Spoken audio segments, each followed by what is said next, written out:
Hey guys, John Robot here and welcome back to another video on the channel. In today's video we're doing a top 5 and more specifically the top 5 best features that Cold War Zombies introduced into the game. So this is anything that is fresh and not been done before, so without further ado, let's get into it.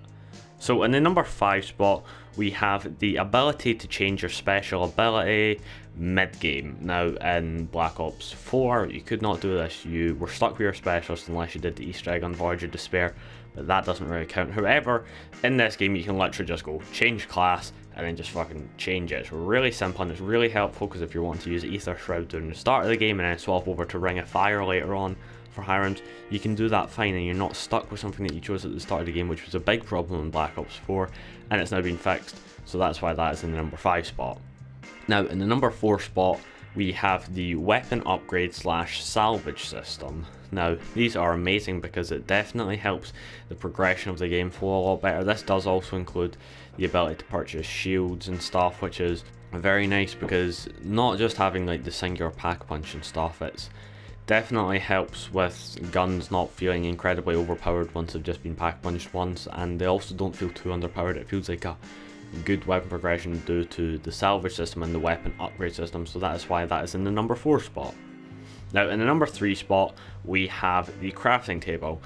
Now I'm not talking about the crafting table in Particle Accelerator, I'm talking about the crafting table that is in Spawn, the one that you can craft monkeys, decoys, lethals and support at. Again, this is almost a sort of add-on to the salvage system, but it is definitely very helpful. Like, you can just make lots of self-revives, which is pretty overpowered, but you can also build stems and all that stuff rather than having to get lucky and get them from zombies. You can spend your salvage on them. In the late game you're probably going to have a fair bit, so you can definitely just go back and buy them so that you can actually use stuff if you can grind for it rather than it just being a luck based thing, which is very nice so everyone actually gets to use everything. So that's why that is in the number 3 spot.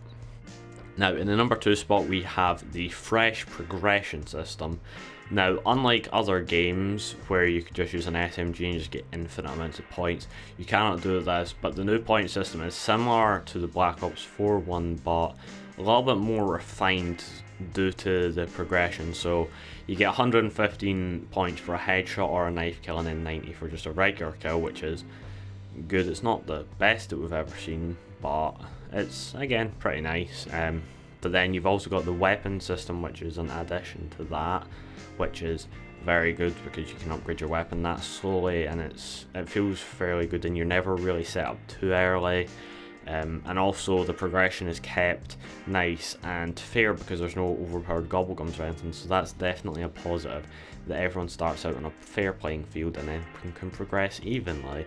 So overall the progression is just really good in D Machine, so yeah, that's why it's in the number 2 spot. Now in the number 1 spot we have the new movement system. Now the movement system is fairly similar if you're thinking about it in the way of running, jumping and sliding. Like, slide cancelling's been nerfed a bit, but that's not the movement I'm on about.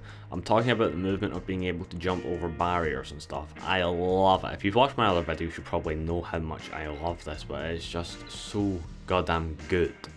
Like, being able to just run and jump over a barricade to cut off a couple seconds to your thing, it might not seem like a big deal, but definitely is, because you can also use it to get away from enemies, you can use it to traverse the map faster, you know, it just has a lot of uses, and it's really nice that finally they've made it a little bit more realistic, so you can now just get stuck on a 1 foot tall barricade, you can actually just jump over it, and there's a lot more freer movement. Like, there's a lot of areas where you still can't go, which is understandable because you could just get glitches, but there is a fair amount of spots where you can actually go where you probably wouldn't be able to go before, which is definitely nice, and it adds an overall more free roam aspect to the game because it gives you more area to play in and more area to kind of move about in, and it definitely makes clutches a lot more common and also a lot more cooler because you can jump over stuff to get out of the way. And overall there's just so much stuff to cover in the movement system and it's just really good, and I personally really enjoy it, so that's why it is in the number 1 spot. Now if you did enjoy this, make sure to drop a like and also subscribe to the channel and share this video with your friends. This has been Jumping Robot, goodbye.